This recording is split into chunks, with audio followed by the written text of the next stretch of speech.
We're back, everybody. Now let's go to the next item. Item number 49. Are you ready? Dot, dot, dot, dot. It's time to play Tiny Defense. Yay! One of my favorite games. But let's make this fast because I don't know if you know this game already. So yeah, let's see if you can understand. Now, number 49, letter A. When 13 levels of Tiny Defense are played, find the probability that the 7 levels played is in the Wastelands. Ayan. So that one, this implies, ano yun? No replacement. Kasi nga, diba, remember, when you play 13 levels in Tiny Defense, find the probability that the 7 levels played is in the Wastelands. Diba? So you're gonna play 13 levels and 7 of them. So that one is binomial experiment. Let's see kaya if I were correct. Is this binomial experiment? Yes, ito yung ginawa ko, diba? So ito yung combination ko sa binomial experiment. So it's a product of 13C7, 0.2 raised to the 7th power times 0.8 raised to the 6th power, and you should get this answer of 0.055576%. Yun yung sagot. So therefore that's the one, playing levels in the wasteland such that, ano yun, you play 13 levels, pero may replacement yung level, you can still play the same level. So yun. Number 2, same as question A, but find the probability that 9 levels is played in the Glacier Lands or level containing Air Scouts. Ayan. So, diba remember, it's same as letter A that you will play 13 levels. Pero 9 of those levels, you're going to play is in the Glacier Lands or level containing Air Scouts. So, we know that there are 10 levels in the Glacier Lands.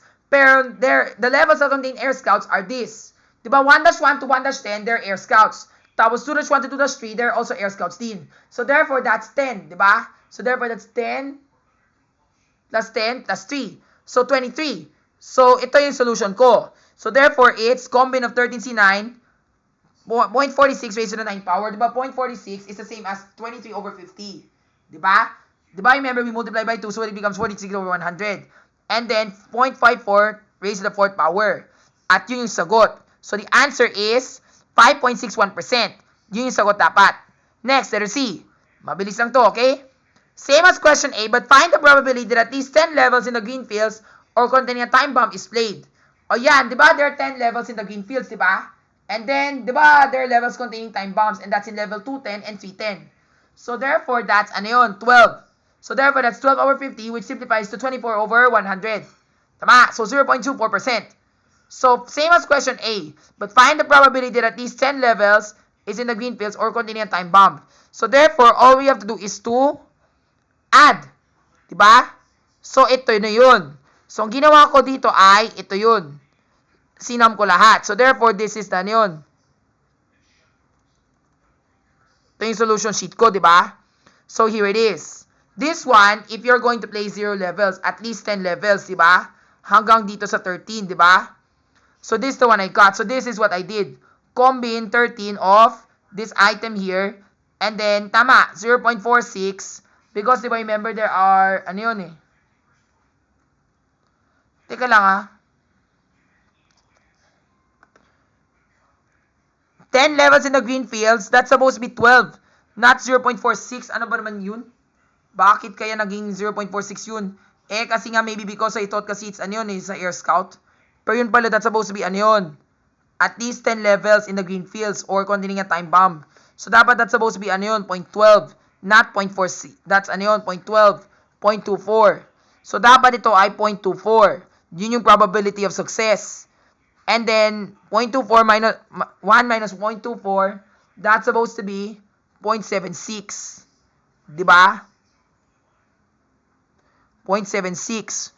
So, dapat yun yung sagot. So, therefore, this becomes 0.24. This becomes 0.76. I have to change the formula. This is wrong.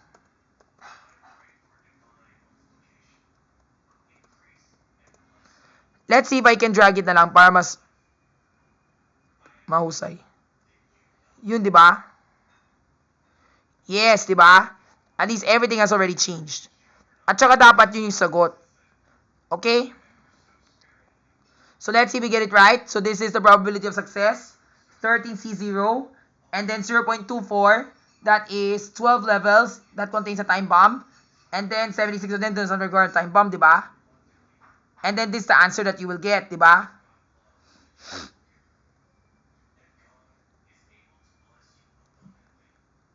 This is 12, 11, 12, 12, 11, 10, 9, 8, 7, 6, 5, 4, 3, 2, 1, and 0.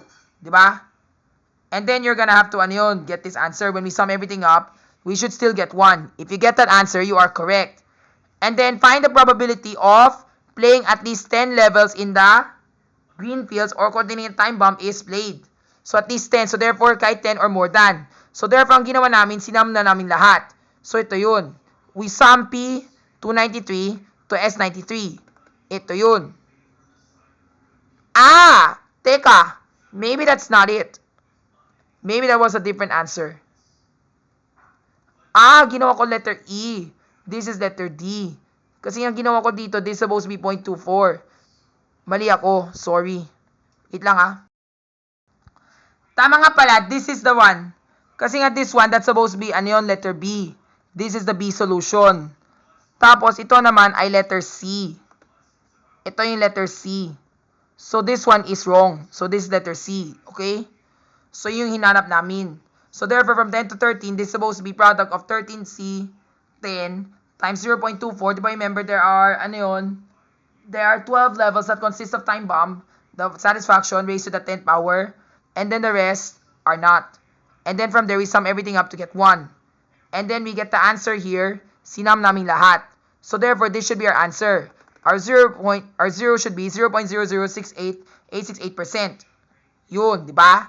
And then, dito sa letter D, same as the, that's letter D. Compute for the mean, variance, and standard deviation of question B. And then sa letter E pa rin, compute for the mean, variance, and standard deviation. So, ito yun. So, kaya naman nagsunod ko ng letter D dito because of letter B. Tapos ito yung letter C sa letter E. Okay. And then to do this, since it's a binomial experiment, 13 times the probability of success. 13 is the N, and 0.46 is the probability of success, di ba? And then, mean times the Q, di ba? And then this one, standard deviation. So, yung ginawa ko. If I were to do the long cut, it will go like this, di ba? Yun nga, pinada ko to. And then from there, we do this formula. Then we got the mean of 5.98 and 3.292. Then we get the standard deviation. Tapos ito naman, we multiply everything to get the mean of, 3.12. Then the variance of 2.3712. And then the standard deviation of 1.53. Yes, so yun yung sagot. Okay? So yun lang. That's how you make the probability distribution table. Next, letter F.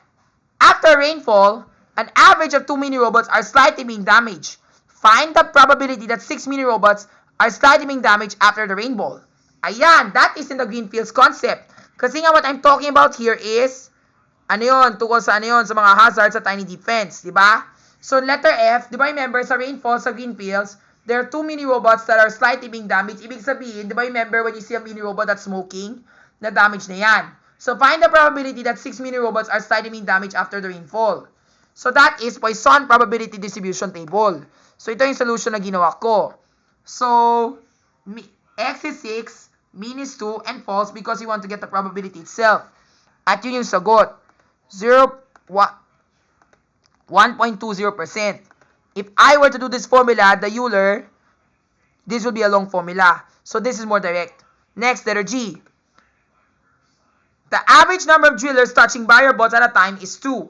Find the probability that 4 drillers will touch the barrier at once. Pero I don't think it's like that kasi ngayon na naman talaga the drillers are not infinity. It's just only within the wave itself. So let's just assume, so we're just assuming lang talaga if it were yung infinity. So let's do this probability distribution. So Poisson distribution 4, 2, and false, and that's supposed to be 9.02%. So there's a less chance of doing that. Pero never mind, I'm sure naman if I were to test my accuracy, there's no such thing like that. Next, letter H. The average number of whirlpools that Killer Whale made in a minute is 5. Find the probability that after 4 minutes, he made 14 whirlpools. Ayan, so that is a Poisson probability distribution involving conversion. Diba remember, if I were to convert 1 whirlpool that Killer Whale make, 1 mean is equivalent to how many whirlpools?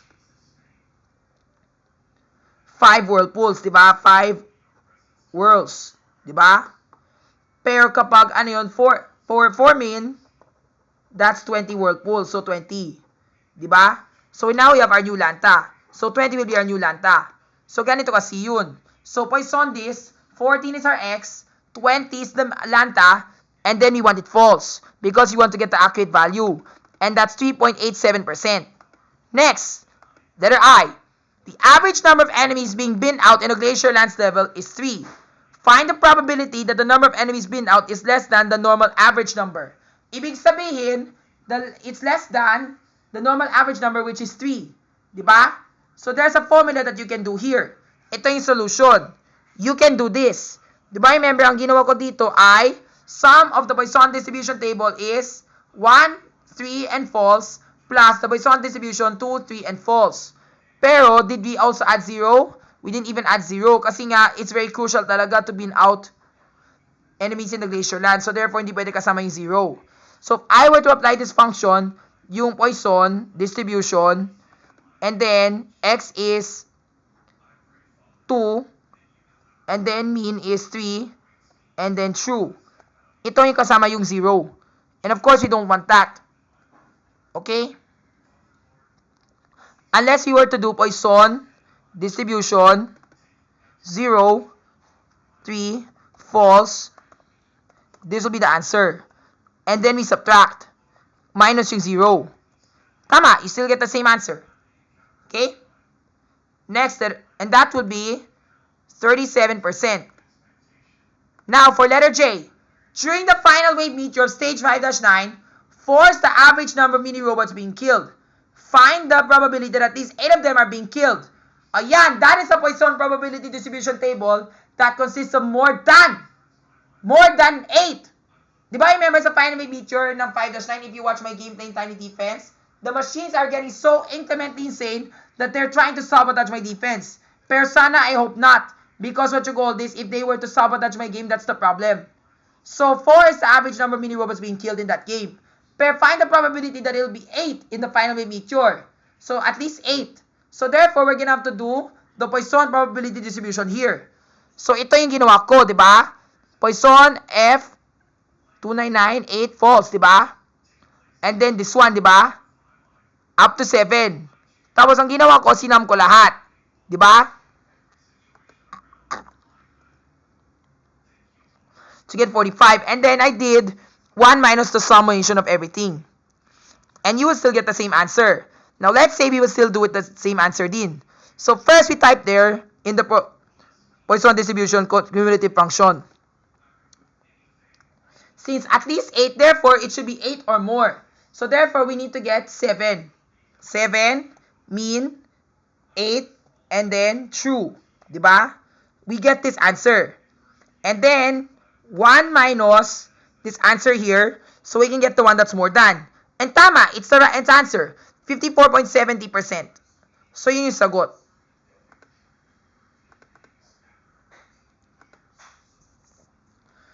So, at least 8 will be 54.70. Wow! That could be a half chance for it to be destroyed, ah. Pero, if I were to play the game several times, hindi naman masyado mangyari yun, eh. Pero, let's say, unless lang talaga, let's say, for example, if and only if lang, you extend your defense by putting mini-robots on the area where the machines will land. Pero, for me, I don't do that. Okay?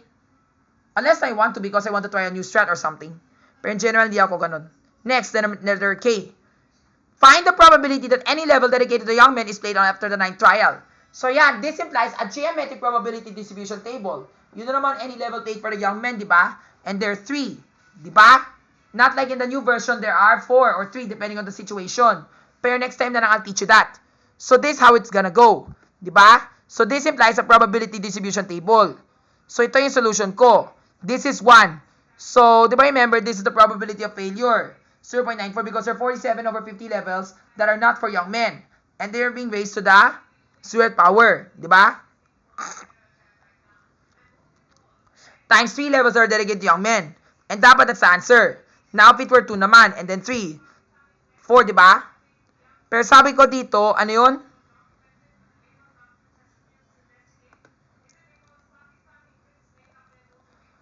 After the 9th trial. So therefore, it kept going until trial 9, di ba?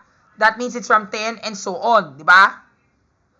And then from there, we sum all the values up. And we should get 42% if you play the tiny defense level dedicated for young men, that is after the 9th trial. Diba? That is before the 9th trial. Pero if you want after the 9th trial, when you play bunutan, this will be 1 minus this one. So ito yung solution sheet ko. Diba? It's 57.30%. Diba?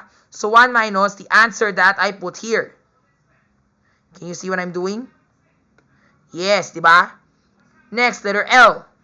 Diba remember sa geometric probability distribution table, if it says after that trial, that nth trial, it's always 1 minus the summation of the trials before the end. Okay? Now, let's go to letter L. 14 levels are played. Find the probability that you will play any level dedicated to a randomized GF or to a big brother in church 6 times. O yan, randomized girlfriend, I think that's a bit tough. Pero I will show you na lang the solution para mas mabilis. Okay? And that is a hypergeometric probability distribution table. Diba? So, ito kasi yun. Yes, ang solution ko ay ganito. Combine of 9C6. Because I'm going to play 9 levels in tiny defense. Diba? 9 levels. Diba? That's the probability of success. There are 9 levels that are being dedicated to a randomized GF or to a big brother. Diba? Kasi for big brother, there are, diba, remember for big brother, it's played 4 times. Diba? And then, for a randomized GF, that's 5. Diba? 1, 9, 2, 8, 3, 8, 4, 9, and 5, 8. Tapos, 1, 8, 3, 4, 4, 2, and 5, 6. So, 9. And then, and then 6 levels. We're gonna get 6 of them as the K. Diba? The X. And then, the number of levels in the population, there are 50. And then, we're going to play a sample of, 14. Diba? Because it says here, 14 levels are, played. Diba? And diba, remember, 50 minus 9 is 41. So, 9 plus 41 equals 50. And then, 6 plus what equals 14? So, 8. So, tama, yun yung sagot. This is the formula for hypergeo. It's 0.856%. Next, letter G, letter M. 17 levels are played. Find the probability that 10 levels containing a giant or dedicated to a big sister in church are played. Ilan yung mga levels na dedicated for the big sister? 3. 2-8, 4-1, and 5-4. Ilan yung mga levels na may giant? 4-5, 4-6, 4-7, 8, 9, 10. So, 6 levels. 6 levels that contains giant in the glacier lands. Plus 5-2, 5-3, 5-4, 5-5. So, 10. Pero, 5-4 is already a level dedicated to big sister. So, we have to exclude that. And plus 2 more. 2-8 and 4-1. So, 12. Diba? And therefore, there are 12 out of 50. So, this is my solution. So, the probability of success is 12C9. Kasi nga, we're going to play 9 levels. Diba? 9 levels. Kasi nga, sabi dito, 17 levels are played. Find the probability that 9 levels that contain the giant or dedicated to the big sister are played. So, 9 levels. So, 9. And then, the combine of 50 minus 12 is 38. And 70 minus 9 is 8. And 70 levels are played. So, therefore, yun yung sagot. The answer is 0.109%. Last but not least, letter N, ito yung pinaka-tough question. Are you ready? When 8 enemies are being meteorized in the final wave meteor level 5-9, find the probability that at most 4 ultracyclers are being meteorized. Ayan, if you watch my gameplay of Tiny Defense, di ba, remember, you see enemies being meteorized, di ba? And sometimes, they might give you the machines being meteorized can be Blast Tanks, Mega Smasher, Heavy Smasher, or most likely ultracyclers. Di ba?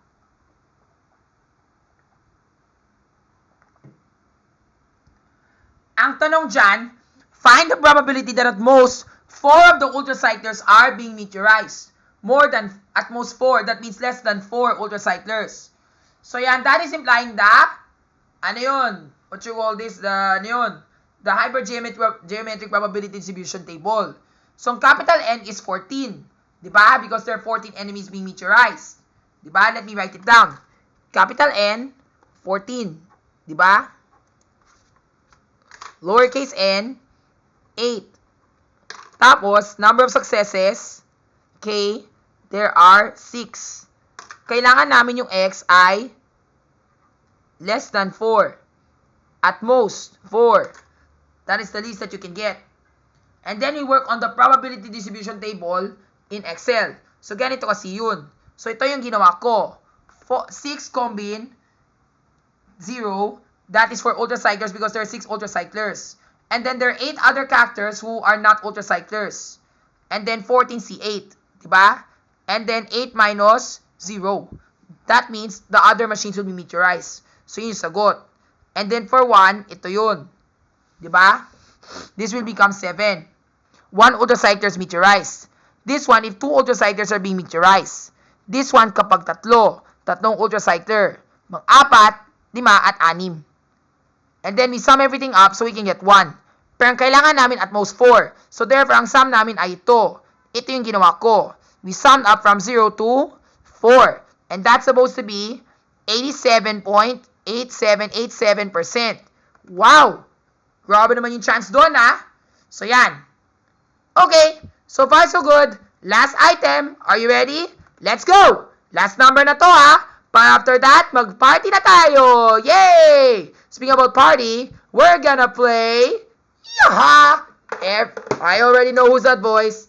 Yaha! That's right, everybody! It's me, Mario. We're gonna play Mario Party 8. Waha! Today, we're gonna play Mario Party 8 and we'll see who's gonna win the game. Yaha! Okay, thank you, Mario. Now let's get to the questions para matapos na. In a 40-turn board game, find the probability that you will land on a green space exactly 12 times, assuming that the probability is 0.17. Ibig sabihin, there's a 70% chance that you will land on a green space. Pero kasi nga in general, I know naman the probability that you will land on a green space, it depends upon how you, where you land and how you get the number of spaces to land on a specific green space criteria. Pero, I'm not so sure if this is accurate, pero that we're just assuming lang that this is the probability. So this one implies, yeah, for this one, we're not so sure if I were to land on a green space. It's just so randomized because it depends where you land on, and then wherever you land on, you can still either land on it or continue going with it or something like that. Yeah, and it's just so randomized that it depends upon where the board or what the event is within the green spaces. So we can't tell the accuracy. Yeah. And we need to apply a binomial experiment. So therefore, this is how it goes. Diba? Diba, remember, ang formula ko is 4TC12. Diba? Because there are 12 games. We need 12 turns that you land on green spaces. Diba? And then the probability of success is 0.17. And the probability of failure is 0.83. And then you will get this answer of 1.76%. Pero it's not that accurate. Next, letter B. Next question. Sabi dito, the average number of times when a player plays in a dual minigame in a dual board game is 3. Find the probability that 5 dual minigames are played in a dual board game match. Yan, this implies a Poisson probability distribution table. So, Poisson, 0.5, 3, and false. If I were to do 2.718 raised to the negative mu, which is 3, and then from there, 3 raised to the 5th power, and then fact of 5, and then this one times this, divide by this, you'll still get the same answer. Diba?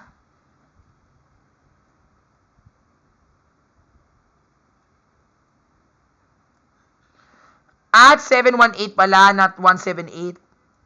Tama. That's the answer that you will get. Still the same though. So yeah. So there's a 10% chance that this will happen. Next, number C. Letter C. Here's the question. Find the probability that you will land on a lucky space on the 24th turn. Assuming that its probability is 5.6. Oh yeah, that's very easy. This one, you're gonna have to apply this formula. Diba, remember, 1 minus, 0.056, diba? Kasi nga, it's 5.6%. Converting that to decimal, it's 0.056. So, 1 minus 0.056, which is the probability of failure, raised to the 24 minus 1, raised to the 24th power, times the 0.056. And the answer that you will get is 1.49%. Very easy. And of course, it's very rare to land on a lucky space unless you're very lucky for it. Waha! Thank you, Mario. Next question, letter D. It says here, in a Crown Showdown game, yeah, in this game, I love Crown Showdown. And in this game, we get to play for 7 rounds. Yeah, whatever you say, bro. Find the probability that a 1 versus 3 minigame will be played at least 5 times. Minigames played cannot be replayed. Ayan. That means to say that you will play 1 versus 3 minigames. You will play for at least 5 times.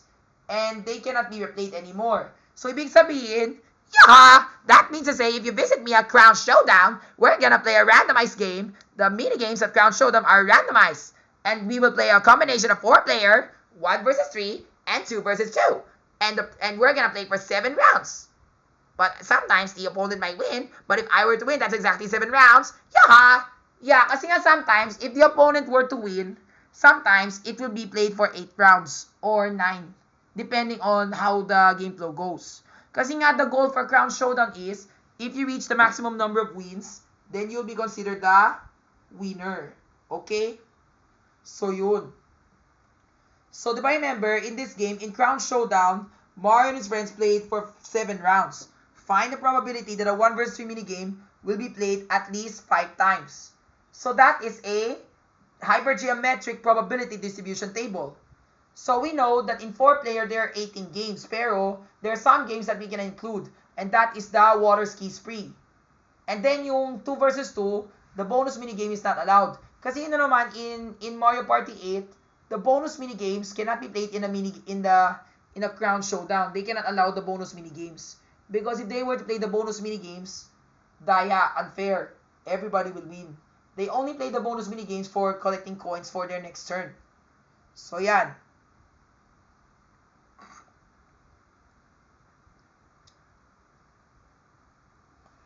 So, therefore, ito yung solution sheet ko. So, ilan yung mga 4-player minigames? There are 17. Tapos, ilan yung mga 2 versus 2 minigames? There are 9. Tapos, plus 8. So, 34. So, 34 minigames all in all. Diba? So, here's my solution sheet. Ito yung solution sheet na ginawa ko. There are 5 and 6 lang. So, combine of 8C, ano yun? Because, diba remember, there are 8 successes in the population. Diba remember, ang N namin ay 34, diba? Kasi nga diba remember, ang N ko ay combine of 17, 9, plus 8. So, that's 34. Ang N namin ay, how many are we gonna play? 7. Tapos, number of successes, there are 8. Diba? 8 minigames of 1 versus 3. At ang kailangan namin ay greater than 5. So, greater than 5 games. Okay? So, 5, 6, or 7. So, ito yung solution sheet ko. So, therefore, this is gonna be 8C, KCX, 8C, 5, times the combination of, di ba remember that would be, ano yun, the population of 34 minus K. Di ba remember, minus 8, di ba? Or 17 plus 9 to give you 36, di ba? So, that will become 34 for N. And then, 7 minus 5. And then, di ba remember, you get 2. And then, 5 plus 2 is 7. Di ba? So, yan. So, that is the answer. And then, we also do it on the other side, di ba? We also do it on the other side din, di ba? For combine 8, 307, same pa rin dito, di ba? Yung summation na ginawa ko dito, that's for the summation of the 4-player, the 1 versus 3, and the 2 versus 2. Di ba? So, yan. Same pa rin dito. And then, we sum it all up. When we sum everything all up, we should get this answer. The answer is, it's 0.352%. Yun yung sagot dito sa item na to. Okay? So, that's the probability that you will get at least 5 1 versus 3 minigames played in a Crown Showdown, such that you can't repeat the minigames. Next, letter E. Are you ready? Here comes the question. We're almost done. Tis na lang tayo, okay? In a game of Flip Out Frenzy, find the probability that you will lose on the 6th round and so on. Yaha! That's right, everybody. Whenever I play this game, I always win.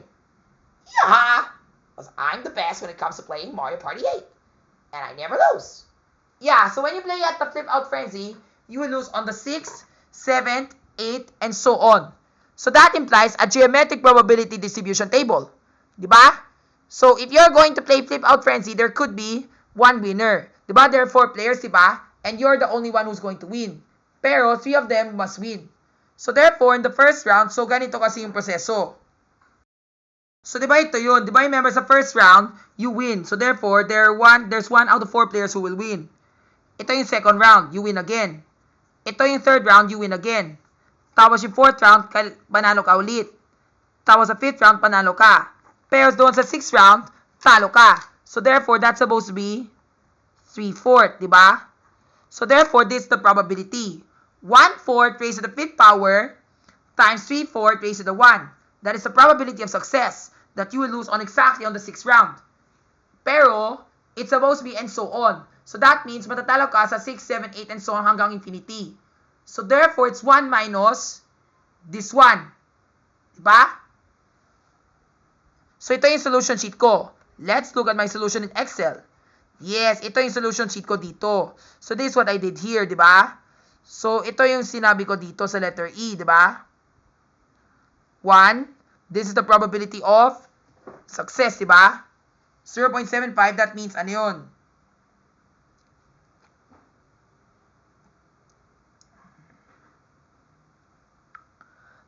Kasi nga this is the one when I got it right. Pero this is ano yun, Mario's loses. This is the time when Mario loses. Then the opponent loses is this one. So ito yung ginawa ko. So 0.5, that's 1/4 raised to the 1 minus 1 power. Diba? And then this one, yung nga geometric, diba? Mario loses, ano yun, in the first round. Tapos dito sa 6th round, ito yun. Okay. So therefore, it has to sum everything all together. So yun po talaga yung nangyari. So Mario has to lose in the 6th round and so on. So this is how it goes. Diba? And Mario loses here. So diba remember yung 0.25, that is opponent lose. Diba? And then yung 0.25, that is ano yun, the opponent who lost. Diba?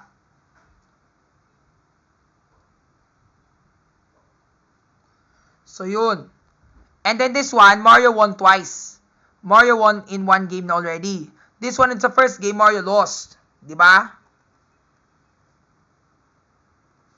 This one, opponent wins. You win in the first round, tapos you lost in the second. This one, Mario wins for 2 games, pero sa third game, hindi siya panalo. Sa fourth game, siya patalo. Sa fifth game, patalo. So that one is opponent loses. Okay. And then from there, we sum everything up. And we should get 0.99%. And then the answer is 1 minus this one to give us 0.1098%. Konti lang. Grabe naman yung probability. Konti lang talaga yung nangyari. Pero okay lang yan. Okay? Yeah! That's right. Because when I play Mario Party 8, I'm always the winner. Yeah! That's right, everybody. Come meet me again at Flip Out Frenzy and then we'll play the game again. It's gonna be so much fun. Yeah, whatever you say. Okay. So now we're through. Next, 5 more problems to go. We're halfway there. Next, letter F.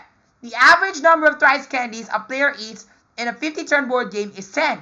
Find the probability that more than 20 of them were eaten in a game. This is a problem involving Poisson probability distribution table. Pero, in this particular situation, yun nga. Diba remember, there's a mean and there should be more than 20. So therefore, you're gonna have to apply a Poisson probability distribution table. So therefore, ito yung solution sheet ko, di ba? So therefore, ito yung ginawa ko. So Poisson of this one, F312, and then 10, the mean and false, di ba?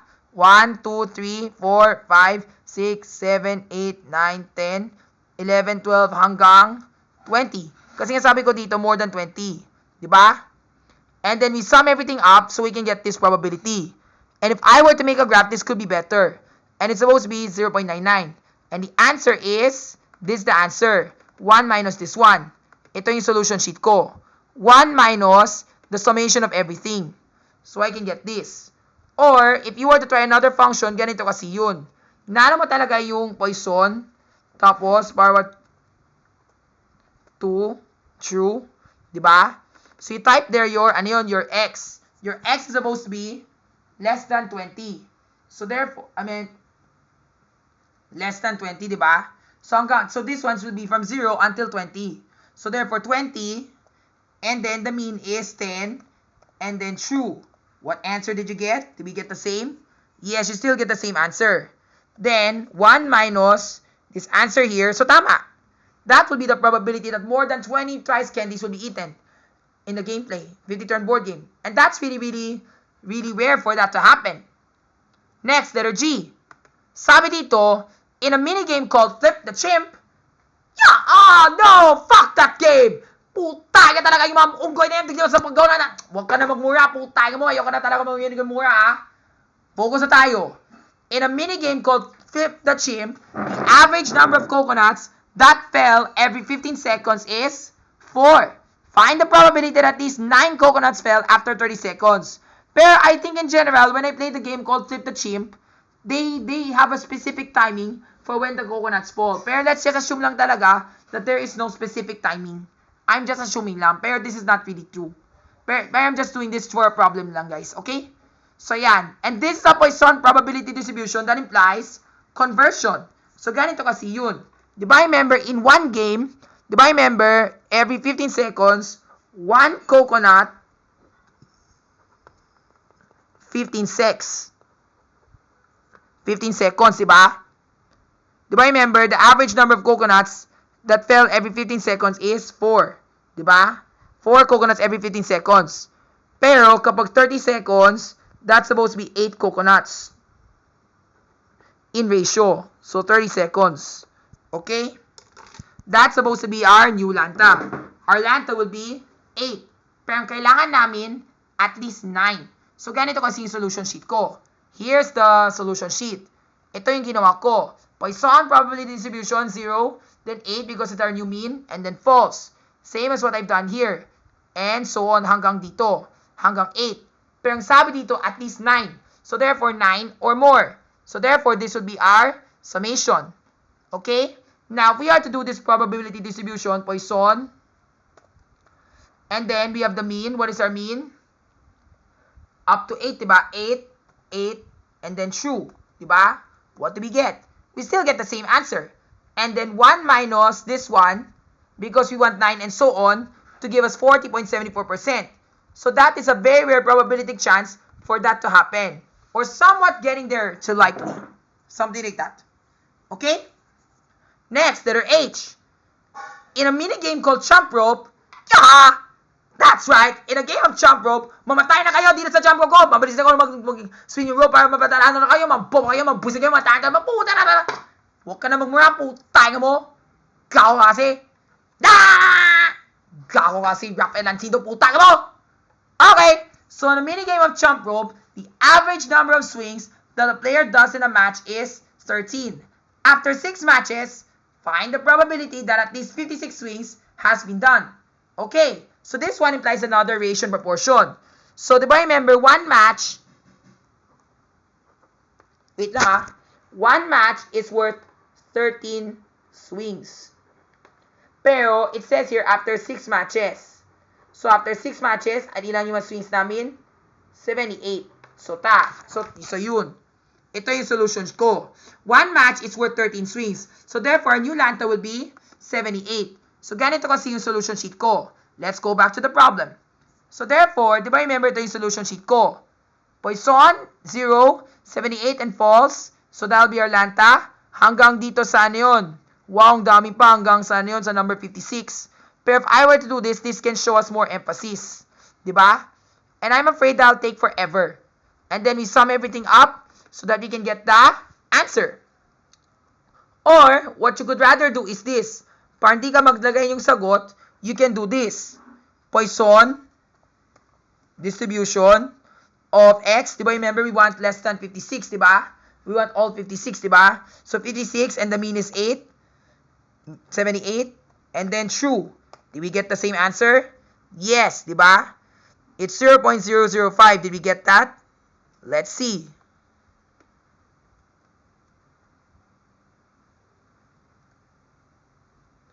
Yes, 0.005518.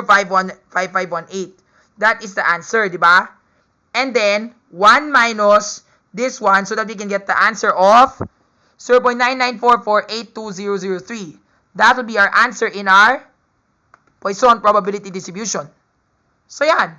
And furthermore, there will be a 99.45% chance that there will be more than 58 swings like that. Wow!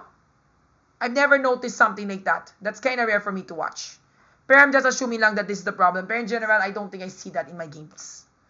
Next, letter I. Last two problems. In a mini game called Lean, Mean, Ravine, the average number of jumps each team does in a match is 5.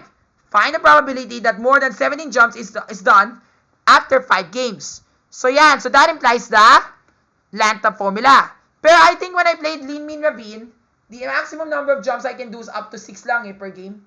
I don't think it's more than that. Pero let's just assume talaga if the jumps are unlimited. So yun. Okay? So here's the probability. So, di ba remember, here we have the number of jumps. So therefore, one game is, ilan yung mga jumps sa isang game? 5. 5 jumps. Pero, kapag 5 games, 25. So, yun yung solution sheet ko. So, now we have our new Lanta of 25. So, ganito kasi yun. This is the one that I did when everything is all false. Diba? Pero ang sabi ko dito, more than 17. So, therefore, we sum up everything together based on all the Poissons that we do from 1 to 17. And we should get this answer. Or, we can do this. We can do the accumulated property of Poisson probability distribution. Poisson probability distribution table. So, we have the x which is 17, diba? We want 17 up to 17 mismo. And then 25. And then we want it to be true. Diba? So we get this answer of 0.64. And then, 1 minus our answer here to get the probability. Sorry. Wait lang po kasi nga that's not the I do not know what happened. Diba? So we need to subtract, diba? So dapat ito yung dapat kailangan namin.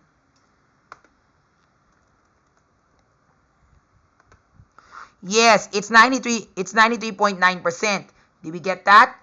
Exactly. 93.9%. Yun yung tamang sagot. Okay? That's for letter I. Now you're getting the function of Poisson probability distribution. And last but not least, are you ready for the last question? Eto na mga kapuso. Dahil na yung last question na to. Para matapos na. Are you ready? Here we go. Letter J. In the minigame of Chomping Frenzy,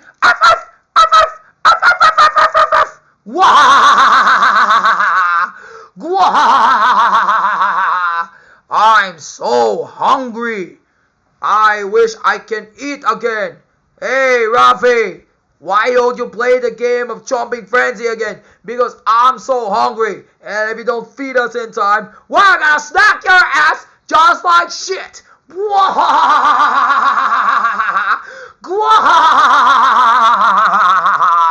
Yeah, whatever, sir.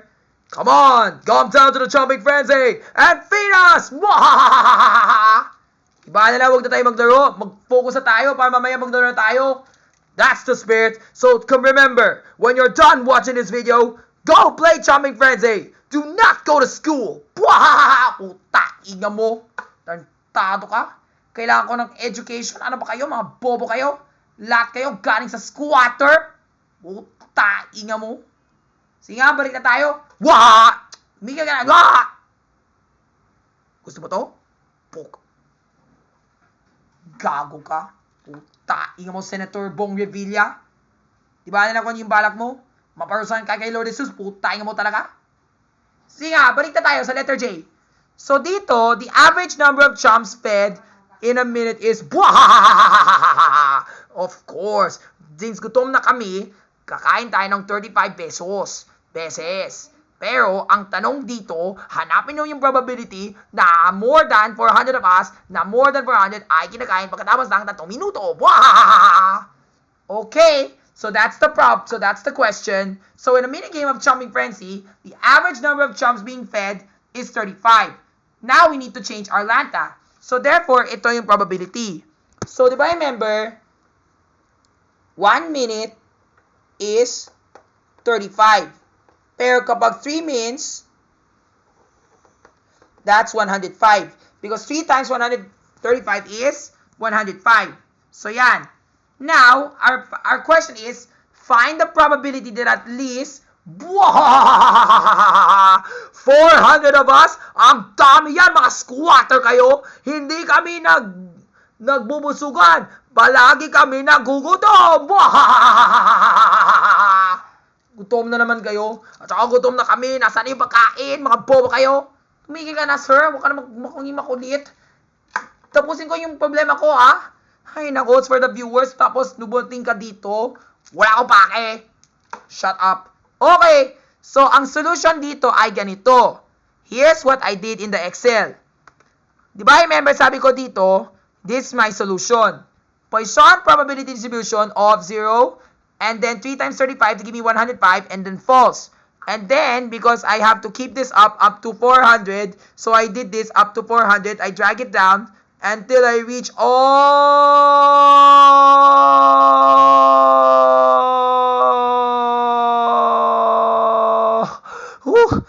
the way up to here. Wow! Ang haba yan! Ang haba yung chart yan! Parang kumibinsin na lang kami kumakain yan. Wow! Parang kumakain yung mga virus dito sa laptop mo at hindi ka na magtatrabaho. Wow! Tainga mo talaga, Bong Revilla. Wala akong pake sa inyo. Tainga mo! So therefore, this is what I did. Ang ginawa ko, kahit mahaba talaga yung solution ko, ito yung paraan. I did it this way. Pero, there's another way that you can do it such that you don't need to do the table anymore. At ito yun. Ang kailangan mo gagawin ay type mo yung Poisson distribution returns the Poisson that is less than 400. So, ang x namin ay less than 400, di ba? 400 up to 400 is exclusive. Ang mean namin ay 105 dahil, di ba remember, in 1 minute, there are 35 chumps being fed. Pero after 3 minutes, there are 105. So, ang kailangan namin, and then we type 2, so we can get the value that is less. At yun nga, it's still 1. Kahit na pinasum namin lahat na yan, it's still 1. Ang konti lang yung probability dyan. At saka, 1 minus 1, edi 0. 0 naman talaga yung probability dyan eh. Tsaka, ang haba talaga yung solution dyan. Para hindi, walang tigil dyan eh. So, yun. And therefore, the answer is 0.0%. Unless I were to put some decimals, and that would be going on until forever. Parang walang tigil talaga yung numero na yan. Whew! Wow! Sinabi ko na sa'yo, huwag kayo magtitiwala ka sa akin. Kung marami ako nagugutom, kung gawin mo more than 400, ito na yung parasan mo.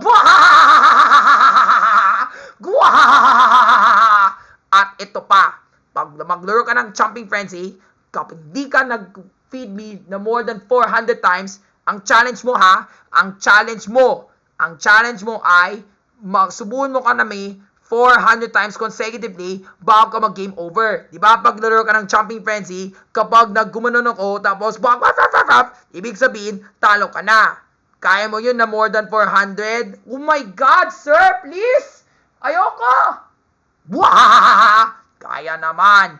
And to be honest, that's just a very rare thing to make. I don't think this ever happens in reality. Don't listen to nangyari yan isang beses. Isang player sa, sa Amerika, gumawa yung challenge na yan. Pinasubo niya ako 400 na beses, tapos, hindi siya nag-game over. Tuloy-tuloy yung laro niya hanggang sa infinity.